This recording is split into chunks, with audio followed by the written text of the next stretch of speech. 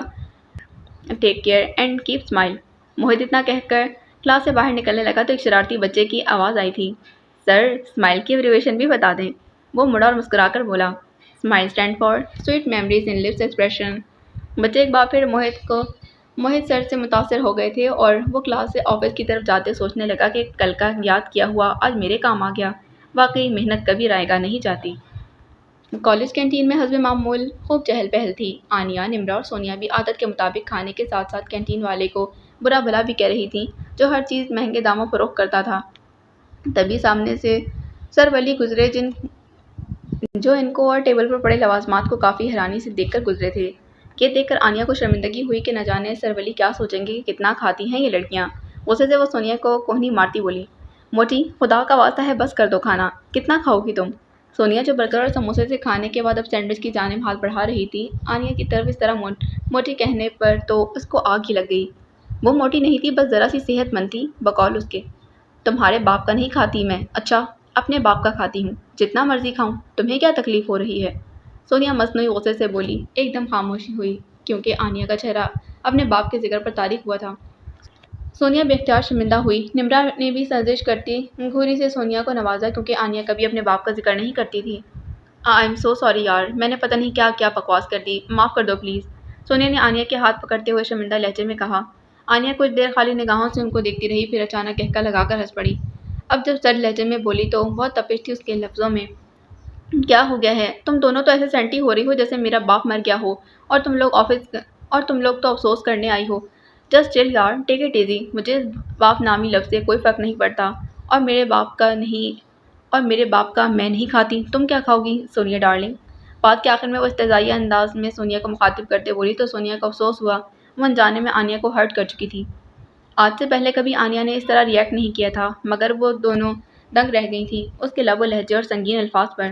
تبھی نمرا نے موضوع بدلنے کی غرض سے شور مچانا شروع کر دیا، چلو چلو اٹھو جلدی سے کیونکہ آنے کے ہیرو سر ولی کا لیکچر شروع ہو چکا ہے۔ ہاں چلو، اس فضول ڈسکشن سے تو بہتر ہے سر ولی کی کلاس لے لی جائے۔ آنیا بھی کھڑے ہوتے ہوئے لاپرواہی سے بولی جیسے ابھی کوئی بات ہی نہ ہوئی ہو۔ سونیا ابھی تک شرمندہ سی بیٹھی تھی۔ آنیا نے اس کا ہاتھ پکڑتے زور لگایا تو وہ ٹس سے مس نہ ہوئی۔ موٹی شرافت سے کھڑی ہو جاؤ، نہیں تو کرین منگوانی پڑے گی تجھے اٹھوانے کے لیے۔ غضب خدا کا نمرا، یہ تو بھینس کی طرح دن بدن پھیلتی جا رہی ہے، مجھے تو اس کے رشتے کی فکر ہونے لگ گئی ہے۔ آنیا بڑی بوڑھیوں کی طرح اس کو ڈانٹتے بولی تو نمرا نے بھی تائید انداز میں سر ہلایا جبکہ سونیا نے سکون کا سانس لیا کہ وہ اس سے ناراض نہیں ہوئی۔ اٹھ رہی ہوں، مجھے پتا ہے تمہیں بڑی جلدی ہے اپنے ولایتی سر کی کلاس لینے کی آنی۔ سونیا اٹھتے ہوئے بولی تو وہ تینوں ہنستے ہوئے سر ولی کی کلاس لینے آگے بڑھ گئی تھی۔ وہ 3 بجے گھر آئی تو آنیا ٹی وی دیکھ رہی تھی جبکہ امی کچن میں تھیں تاکہ اس کے لیے کھانا گرم کر سکیں۔ وہ ہمیشہ گھر آنے سے پہلے امی کو کال کرتی تھی، اس لیے امی پہلے سے بھی کھانا تیار رکھتی۔ آنیا، تم کیا ہر وقت ٹی وی کے آگے چپکی رہتی ہو؟ کبھی پڑھ بھی لیا کرو۔ وہ 3 بجے گھر آئی تو آنیا ٹی وی دیکھ رہی تھی جبکہ اس کی امی کچن میں تھیں تاکہ اس کے لیے کھانا گرم کر سکیں۔ وہ ہمیشہ گھر آنے سے پہلے امی کو کال کرتی تھی، اس لیے امی پہلے سے ہی کھانا تیار رکھتی تھیں۔ آنیا، تم کیا ہر وقت ٹی وی کے آگے چپکی رہتی ہو؟ کبھی پڑھ بھی لیا کرو، اس نے ڈانٹتے ہوئے کہا، مگر آنیا نے کوئی جواب نہیں دیا، بس خاموشی سے ٹی وی دیکھتی رہی۔ وہ کافی حیران ہوئی، آنیا بات سہنے والوں میں سے نہیں تھی۔ آنی، کیا کوئی مسئلہ ہے؟ کوئی بات ہو گئی ہے یا ناراض ہو مجھ سے؟ اس نے تشویش سے پوچھتے ہوئے ایک سانس میں کئی سوال کر ڈالے۔ کچھ بھی نہیں آپی، میں ٹھیک ہوں اور ناراض میں آپ سے نہیں خود سے ہوں شاید۔ آنی بدستور ٹی وی دیکھتے ہوئے بولی، ہاں البتہ آنکھوں میں نمی ضرور چمکی تھی جو اس کی نظروں سے پوشیدہ نہ رہ سکی تھی۔ تبھی اس کے پاس بیٹھتے سخت لہجے میں بولی، آنی سچ سچ بتاؤ، آج اس طرح اول فول کیوں بول رہی ہو؟ کیا بات ہے، جلدی بتاؤ مجھے۔ جواباً آنیا تھوڑی دیر خاموش رہی، پھر ہاتھوں کو مسلتے ہوئے بولی، آپی تمہیں کبھی اس بات پر افسوس نہیں ہوا کہ ہمارے بابا ہمارے پاس کیوں نہیں ہیں؟ ہم ہی کیوں ایسے رہ رہے ہیں اپنے باپا کے بغیر؟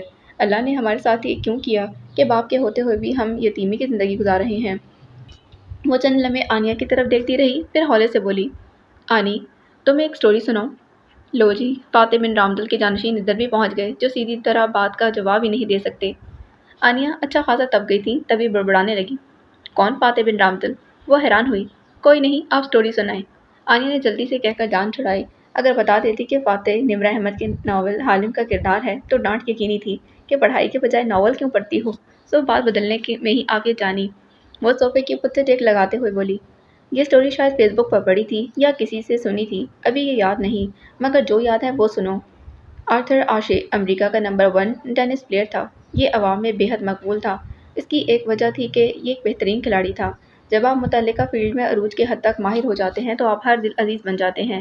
آرتھر کو ایک حادثے کے بعد انتہائی غفلت کے ساتھ ایڈز کے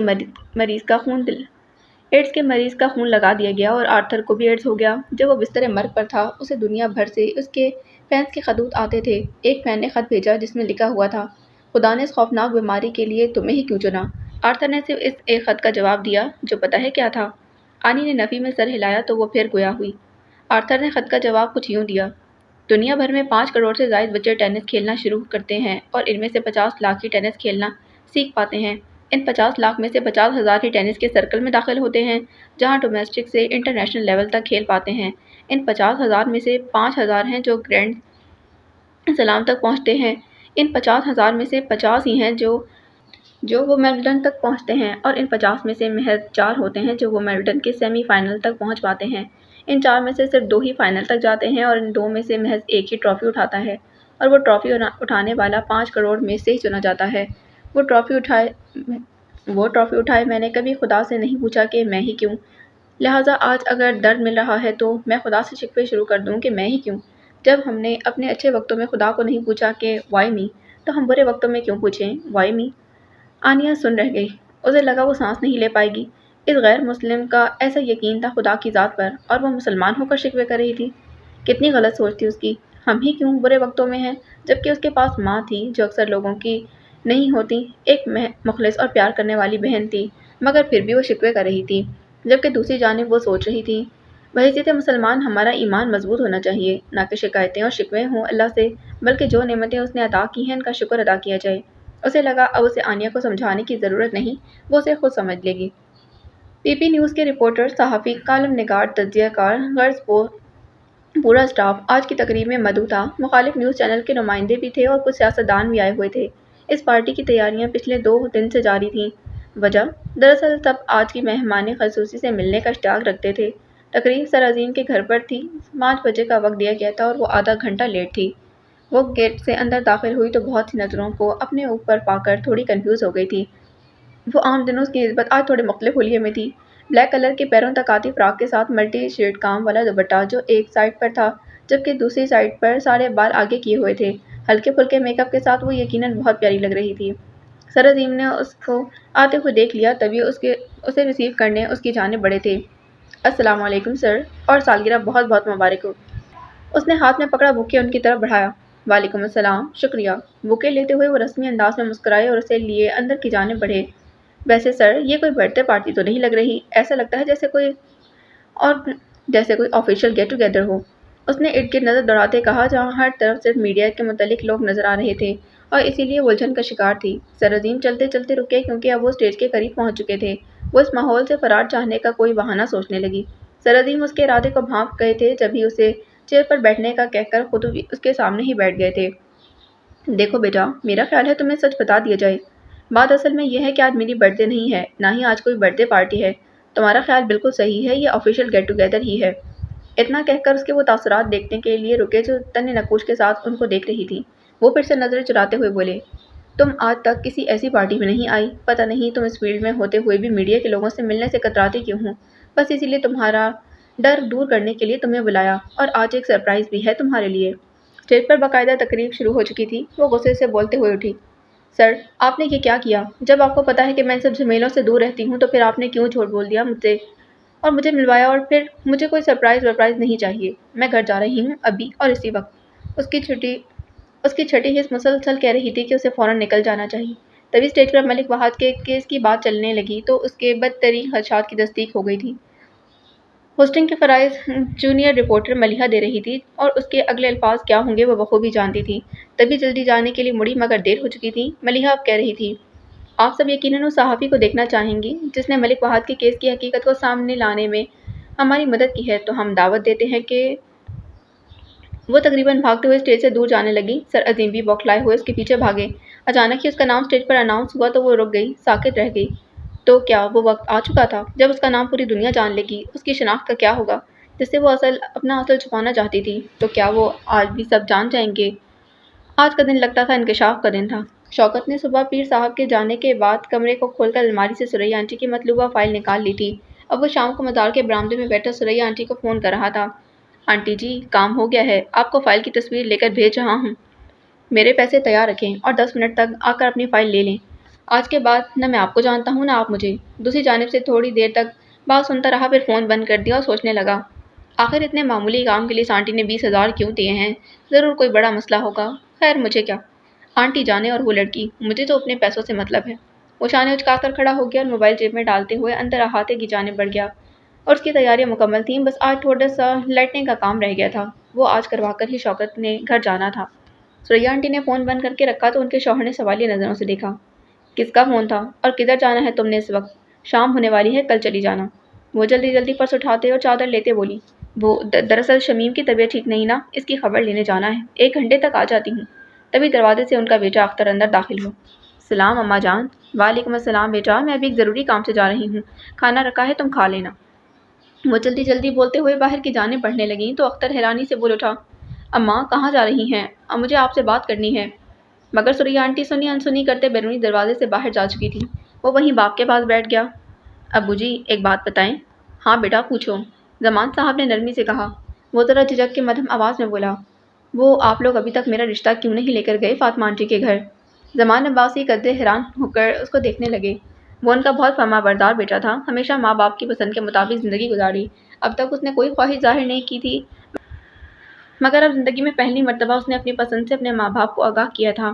وہ دونوں ہی بہت خوش ہوئے، مگر اب کی بات اور تھی۔ وہ پریشانی سے کہنے لگے، بیٹا بات دراصل یہ ہے کہ پہلے تو تمہاری ماں بڑی خوش تھی، دبے لفظوں میں اس نے فاطمہ کو اشارہ بھی دیا کہ مگر کچھ دنوں سے وہ اس موضوع پر بات ہی نہیں کر رہی۔ میں تو خود پریشان ہو گیا ہوں۔ اختر کو بھی پریشانی نے آ گھیرا، وہ اپنی ماں کو اچھے سے جانتا تھا، اگر ایک دفعہ انہوں نے رشتے سے انکار کر دیا تو وہ چاہ کر بھی ان کو منا نہیں سکتا تھا۔ ابو جی اماں سے بات کریں نا، میں بس اسی سے شادی کروں گا، ورنہ نہیں۔ بیٹا تم فکر نہیں کرو، اللہ سب بہتر کرے گا، انہوں نے اختر کو تسلی دیتے ہوئے کہا۔ اب سارا دار و مدار سریا آنٹی پر تھا اور ان کے ارادے کچھ نیک نہیں تھے۔ عزیر اور کافی زیادہ آرمی والے اب واپس آ چکے تھے، کیونکہ شمالی وزیرستان میں گمسان کی لڑائی کے بعد حالات اب کنٹرول میں آ چکے تھے۔ عمیر البتہ وہیں تھا اور کچھ سپاہی بھی۔ آج عزیر کو آخر کار وہ خوشخبری مل ہی گئی تھی جس کے بارے میں عمیر نے آپریشن پر جانے سے پہلے بتایا تھا۔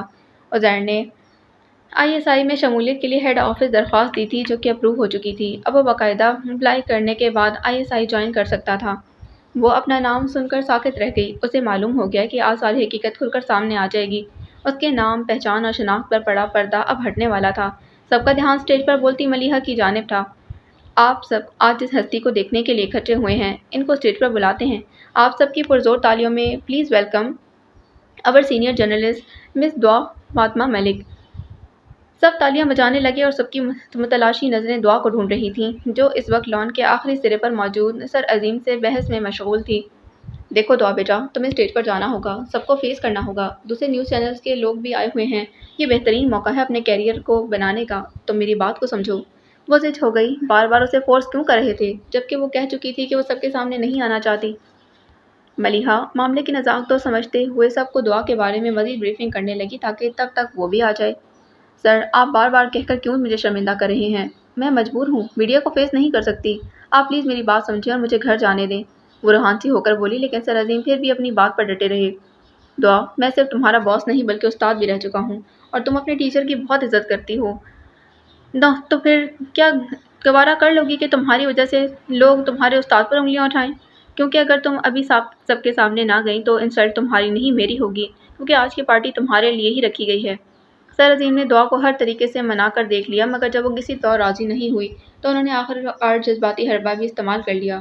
وہ واقعی دعا کے ٹیچر رہ چکے تھے، SBC میں انگلش انہوں نے ہی پڑھائی تھی، پھر اپنا بزنس کرنے کا سوچا تو نیوز چینل بنا لیا۔ دعا کو ان کے ساتھ کام کرتے تقریباً 1 سال سے زیادہ کا عرصہ ہو چکا تھا، مگر وہ ابھی تک کسی بڑے کیس کو رپورٹ نہیں کر پائی، اور اب جب موقع مل رہا تھا تو سر عظیم چاہتے تھے کہ وہ فائدہ اٹھائے اور اپنا نام بنائے، اسی لیے اب وہ جذباتی انداز میں اس کو راضی کر رہے تھے۔ سر اب آپ مجھے ایموشنل بلیک میل کر رہے ہیں؟ وہ تب کر بولی، ہاں کر رہا ہوں، کیونکہ اب میری کریڈیبلٹی کا انحصار تم پر ہے، دیکھنا چاہتا ہوں کہ تم اپنے استاد کی بات کو کتنی فوقیت دیتی ہو۔ وہ بھی اب کی بار غصے میں بولے، فائن، میں سمجھ گئی، آپ اپنے احسان کا بدلہ چاہتے ہیں جو آپ نے مجھے جاب دے کر کیا اور مجھے اس مقام تک لے کر آئے۔ وہ غصے سے بولتی اب بات کو غلط رنگ دے رہی تھی۔ ٹھیک ہے سر، میں آپ کے کہنے پر سب کے سامنے ایکسپوز ہونے کے لیے تیار ہوں، لیکن پھر بعد میں جو ہوگا اس کے ذمہ دار آپ ہوں گے۔ وہ ہار ماننے والے انداز میں اسٹیج کی جانب بڑھ گئی تھی تو سر عظیم نے شکر ادا کیا اور سوچنے لگے ضدی لڑکی کو منانا واقعی بہت مشکل تھا، مگر میں نے جو بھی کیا اس کی بہتری کے لیے کیا۔ اگر آج وہ اپنے ڈر کو فیس کر لے گی تو اس کا مستقبل یقیناً بہت روشن ہوگا، مگر آگے کیا ہونے جا رہا تھا سر عظیم اس بات سے بے خبر تھے۔ ثریا آنٹی جب مزار پر پہنچی تو شام کے سائے گہرے ہو رہے تھے۔ شوکت نے کموں پہ سارا کام نپٹا لیا تھا۔ سال کا بڑا پہلا عرس ہونے جا رہا تھا تو انتظامات بھی بہت اچھے اور بڑے پیمانے پر ہو رہے تھے۔ وہ ان کو اندر داخل ہوتے ہی سامنے کھڑا نظر آیا اور اسی جانب بڑھ گئی تھی۔ قریب جا کر بیگ سے 5,000 کے 4 نوٹ نکالے اور اس کی جانب بڑھا دیے۔ شوکت نے احتیاط سے ادھر ادھر دیکھتے ہوئے پیسے اپنی جیب میں ڈال لی اور ہاتھ میں پکڑی فائل ثریا آنٹی کو تھما دی۔ ویسے آنٹی جی، آپ کو اس لڑکی کی فائل کیوں چاہیے تھی؟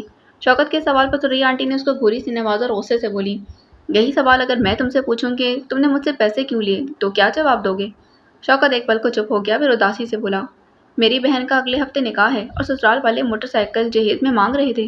25,000 میرے پاس پہلے پڑے تھے مگر باقی پیسوں کا انتظام نہیں ہو رہا تھا۔ اب 20,000 آپ نے دے دیے ہیں تو ان کی نئی موٹر سائیکل کل آسانی سے آ جائے گی اور میری بہن کا نکاح بھی ہو جائے گا۔ بہت افسوس ہوا تمہاری کہانی سن کر۔ کتنی تنخواہ دیتے ہیں تمہارے پیر صاحب؟ ثریا آنٹی نے تاسو سے پوچھا۔ 17,000، شوکت نے مختصر جواب دیا، پھر دوبارہ تجسس سے پوچھنے لگا، خالہ بتا بھی دو آپ کو اس لڑکی کی فائل کیوں چاہیے؟ وہ بیچارگی سے بولی، کیا بتاؤں تمہیں، یہ لڑکی میری ہمسائی فاطمہ کی بیٹی ہے۔ میرا اکلوتا بیٹا سے شادی کرنا چاہتا ہے۔ اصل میں یہ جاننا چاہتی تھی کہ مزار پر کیوں آتی ہے۔ پھر وہ فائل کھولتے ہوئے سردگی سے بولی، اور دیکھو اس فائل پر لکھا ہے کہ یہ لڑکی لڑکے کے چکر میں یہاں آتی ہے۔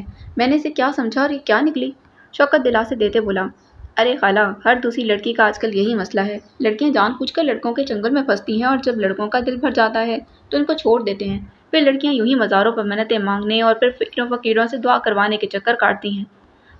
حالانکہ خالہ بڑی سیدھی سی بات ہے، وہ نامحرم کی آرزو کرتے بھول جاتی ہیں کہ ناجائز اور غلط دعا تو کسی پیر فقیر کی بھی قبول نہیں ہوتی۔ ان پر شوکت نے بڑی گہری بات کر دی تھی۔ ہاں بیٹا، تم ٹھیک کہہ رہے ہو۔ اچھا میں چلتی ہوں، 6 بجنے والے ہیں، دیر ہو رہی ہے اور ابھی تو مجھے فاطمہ کے گھر بھی جانا ہے۔ اس کی بیٹی کی حرکت تو جا کر بتاؤں اسے۔ وہ چادر ٹھیک کرتے ہوئے جانے کے لیے پلٹی تو شوکت بھی گھر جانے کا ارادہ کرنے لگا۔ اس کا خیال تھا اس کو ثریا آنٹی سے پیسے لیتے ہوئے کسی نے نہیں دیکھا، مگر وہ غلط تھا اور شوکت کی یہی غلط فہمی اسے لیٹ ڈوبنے والی تھی۔ موہت کو فزیکل ٹیسٹ پاس کیے تقریباً 45 دن ہو چکے تھے اور ابھی تک NTS کی جانب سے کوئی میسج نہیں ملا تھا، اسی لیے فی الحال ٹیچنگ جاری تھی۔ ابھی بھی وہ 7 کلاس میں سائنس پڑھا رہا تھا۔ آج کا موضوع تھا ڈو یو نو، کیا آپ جانتے ہیں؟ آج موہت نے کچھ انٹرسٹنگ انفارمیشن اکٹھی کی تھی، اسٹوڈنٹس کو بتانے کے لیے اور کچھ بک پر بھی تھی۔ سائٹ پر بلاگ کی صورت میں، بچوں آج ہم کچھ حیرت انگیز معلومات پڑھیں گے جو کہ جنرل نالج بھی ہوگا آپ کے لیے۔ کیا آپ جانتے ہیں؟ نمبر 1، انسانی جسم 200 سے زائد مختلف اقسام کے سیل سے بنا ہے۔ نمبر 2، انگلیوں کے سروں پر جلد سب سے زیادہ حساس ہوتی ہے اور جسم کا سب سے کم حساس حصہ ہمارے پاؤں کی ایڑی ہے۔ ہماری ناک 10,000 مختلف قسم کی خوشبو اور بدبو کو سونگھ سکتی ہے۔ نمبر 4، کہا جاتا ہے کہ رات کو پودوں اور درختوں کے نیچے نہیں سونا چاہیے کیونکہ ہوا میں کاربن ڈائی آکسائڈ کی مقدار زیادہ اور آکسیجن کی مقدار کم ہوتی ہے۔ نمبر 5، خشک برف یعنی ڈرائی آئس کو پیس کر سفوف بنایا جاتا ہے۔ اس سفوف کو طیارے کے ذریعے بادلوں کے اوپر لے جا کر چھڑکنے سے بارش برستی ہے۔ یہ عمل آسٹریلیا کے ایک صحرا میں کیا جاتا ہے۔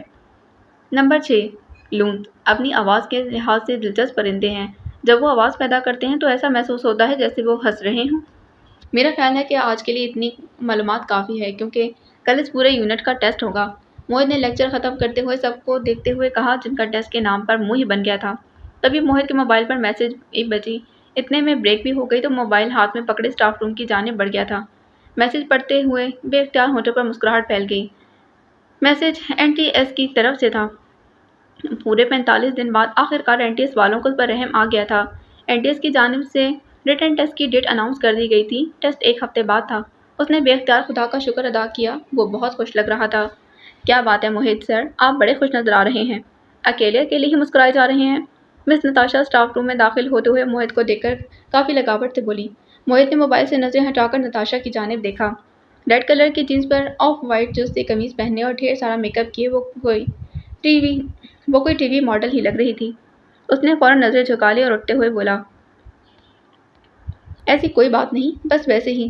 ابھی ان دونوں کے سوا اسٹاف روم میں کوئی نہیں تھا، اس لیے موہت نے جانا مناسب سمجھا۔ نتاشا راستے میں حائل ہوتے ہوئے بولی، کبھی میری طرف بھی دیکھ لیا کرے موہت سر، میرا مطلب ہے کہ سب میری تعریف کرتے ہیں مگر آپ نے کبھی میری خوبصورتی پر کوئی تبصرہ نہیں کیا۔ موہت کا چہرہ ضبط کے مارے سرخ ہو گیا۔ نتاشا کافی بولڈ تھی، ہر کسی کے ساتھ بہت جلدی فری ہو جاتی تھی۔ آج کل اس کا جھکاؤ موہت کی جانب تھا، مگر موہت نے کبھی اس کی حوصلہ افزائی نہیں کی تھی۔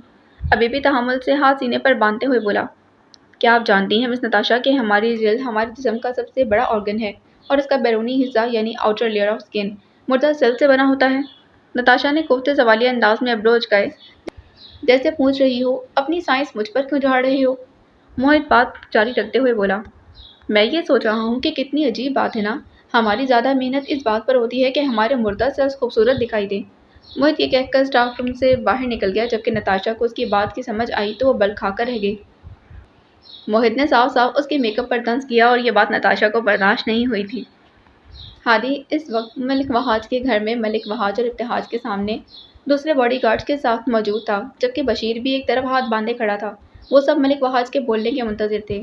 آخر اس نے خاموشی توڑی اور بشیر کی طرف دیکھتے حکمیہ لہجے میں کہا، بشیر، ان سب کو لے کر اس عظیم کے گھر پر جاؤ، وہ رپورٹر لڑکی وہیں موجود ہے۔ جیسے ہی وہ لڑکی اس کے گھر سے باہر نکلے، اسے فوراً اٹھا کر اڈے پر لے جانا اور اگر وہ مزاحمت کرے تو بے شک گولی مار دینا سالی کو۔ بشیر نے تائید میں سر ہلا دیا تھا، جو حکم سرکار، جیسا آپ بولے ویسا ہی ہوگا۔ پھر ان سب کو باہر جانے کا اشارہ کرتے بولا، اوئے چلو سب یہاں سے اور جا کر اپنی بندوقیں وغیرہ نکالو، ان پر کوئی کپڑا چاکی پھیرو، جا کے آدھے گھنٹے بعد جانا ہے ہم نے۔ ہادی اور دوسرے گارڈ خاموشی سے باہر چلے گئے۔ وہ سب ان کاموں کے عادی تھے مگر ہادی کو آج پہلی مرتبہ حصے دار بنایا جا رہا تھا۔ آخر کو اس نے بڑی محنت سے سب کا بھروسہ اور اعتبار جیتا تھا۔ بشیرے، کوئی گڑبڑ ہوئی نا تو تیری موت پکی ہے میرے ہاتھوں، سنا تو نے؟ ملک وہاج نے ایک دفعہ پھر اسے دھمکاتے کہا تو بشیر خوشامدی انداز میں بولا، سائیں آپ فکر نہ کرو، میں جان دے دوں گا مگر آپ کا کام تو آج کر کے ہی آؤں گا۔ وہاج اسے جانے کا اشارہ کرتے ہوئے بولا، چل جا اب جا کر سارے انتظام دے اور اپنے بندوں کو بھی جا کے اچھے سے سمجھا دے۔ بشیر سلام کرتا دروازے سے باہر نکل گیا۔ ڈیڈ، آپ کو کس نے بتایا کہ وہ لڑکی وہیں موجود ہے؟ ابتہاج اس ساری کارروائی میں پہلی دفعہ بولا تھا۔ ملک وہاج نے فون نکالتے کہا، نظامی نے فون کیا تھا 2 دن پہلے اور اسی نے بتایا۔ احمد نظام عرف نظامی پی پی نیوز چینل کے مخالف نیوز چینل کا ہیڈ تھا۔ ملک وہاج نے اپنے موبائل سے ایک ریکارڈنگ پلے کی۔ نظامی کی آواز پورے کمرے میں گونجی، ملک جی، آپ کے لیے بڑی اچھی خبر ہے۔ کیسی خبر ہے نظامی؟ ملک وہاج نے سوال کیا۔ دوبارہ سے نظامی کی آواز ابھری، ملک جی، جس لڑکی نے عظیم کے چینل پر آپ کے خلاف ثبوت دیے تھے نا، اس لڑکی کے اعزاز میں عظیم نے سب چینل والوں کو دعوت دی ہے پرسوں، تاکہ اس کو متعارف کروا سکے سب کے سامنے۔ اب ظاہر ہے وہ لڑکی وہاں ضرور آئے گی۔ میرا کام تھا آپ کو بتانا، اب آپ جانو اور آپ کا کام جانے۔ ملک وہاج نے سراہتے ہوئے کہا، بہت اچھی خبر سنائی تو نے نظامی، تیرا انعام تجھ تک پہنچ جائے گا۔ کال کی ریکارڈنگ ختم ہوئی تو ابتہاج الجھن سے بولا، ڈیڈ آپ نے کال ریکارڈ کیوں کی ہے؟ ملک وہاج مجھے کو تاؤ دیتے بولا، پتر تو نہیں سمجھے گا، یہ ثبوت ہوتے ہیں جو وقت پڑنے پر کام آتے ہیں۔ ابتہاج سر ہلا کر رہ گیا۔ ملک وہاج کے موبائل میں ایسے بہت سے ثبوت تھے جو وقت پڑنے پر اس کو ڈبو بھی سکتے تھے اور بچا بھی سکتے تھے۔ آنیا مزے سے بیٹھی ٹی وی پر ٹاک شو دیکھ رہی تھی جب ثریا آنٹی اندر لاؤنج میں داخل ہوئی اور صوفے پر بیٹھتے بولی، آنیا تمہاری بہن اور ماں کہاں پر ہیں؟ بڑا ضروری کام ہے مجھے ان دونوں سے۔ آنیا اسی طرح ٹی وی پر نظر جمائے بولی، آپ ہی گھر پر نہیں اور امی اندر کمرے میں ہیں۔ فاطمہ ثریا آنٹی کی آواز سن کر باہر نکل آئی اور سلام لیتے ان کے ساتھ ہی بیٹھ گئیں۔ خیریت ثریا، بڑے دنوں بعد چکر لگایا تم نے؟ ثریا بیگ سے فائل نکالتے بولی، ہاں دراصل کچھ مصروف تھی نا، تم یہ فائل دیکھو کھول کر۔ میں نے تمہیں بتایا تھا نا کہ جس پیر کے پاس جاتی ہوں وہیں میں نے 1-2 دفعہ دعا کو بھی دیکھا تھا، مگر تم نے میری بات سنی انسنی کر دی۔ اب دیکھو یہ۔ وہ فائل زبردستی فاطمہ کے ہاتھ میں تھماتے بولی، اب دیکھو اسے کھول کر۔ فاطمہ نے فائل کھول لی۔ اس پر دعا لکھا ہوا تھا اور آگے اس کے مسائل وغیرہ لکھے ہوئے تھے۔ فاطمہ نے بس ایک نظر سارے صفحے پر دوڑائی اور ٹھنڈے لہجے میں بولی، اس سے کہاں ثابت ہوتا ہے کہ یہ میری بیٹی ہے؟ دنیا میں کیا دعا نامی صرف ایک ہی لڑکی ہے؟ کیا کوئی اور لڑکی نہیں ہو سکتی؟ آنیا نے ماں کے ہاتھ سے فائل لے کر دیکھی، پھر غصے سے ثریا آنٹی کی طرف دیکھتے ہوئے بولی، آنٹی کچھ خدا کا خوف کریں، آپ کی 2 بیٹیاں بیاہی ہوئی ہیں، دوسروں کی بیٹی پر الزام لگائیں گی تو مکافات عمل آپ کی بیٹیوں کو بھی بھگتنا پڑے گا۔ ثریا آنٹی کا تو منہ کھلا ہی رہ گیا اس بدتمیزی پر۔ آنیا چپ ہو جاؤ، میں بات کر رہی ہوں نا۔